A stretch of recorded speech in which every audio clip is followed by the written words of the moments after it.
ইন্নাল্লাহা ইয়াগফিরুয যুনুবা জামিআ, আল্লাহ সমস্ত গুনাহ ক্ষমা করবে। ইন্নাহু হুয়াল গফুরুর রহিম, কারণ তিনি হচ্ছে ক্ষমাকারী, দয়া। তুমি কি ওই যে পতিতালয়ের মহিলা তার চাইতেও খারাপ যে কুকুরকে পানি পান করিয়ে জান্নাতের বিষয় জেনে গেছে? আমাদেরকে আল্লাহ নবী সাল্লাল্লাহু আলাইহি ওয়াসাল্লাম জানাইছে তার বিষয় যে সে জান্নাতে প্রবেশ করবে। সে কি ছিল? পতিতা। কি ছিল? কি ছিল? তুমি কি তার চাইতে খারাপ মনে করবে?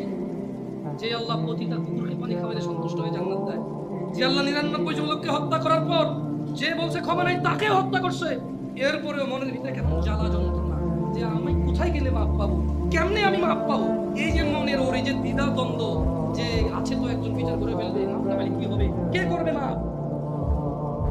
আল্লাহ তার জন্য যে জমিন তুমি এক চুল নাড়তে পারো না, আরে নাড়বা কেমনে? ওই প্লেটে টিনে উঠে গেছে দেখছো, বলতেছে যে ঢাকছো খালি করো, 24 লাখ মানুষ মারা যাবে, এত মানুষ মারা যাবে, ওই মাটি কি আল্লাহ কাছে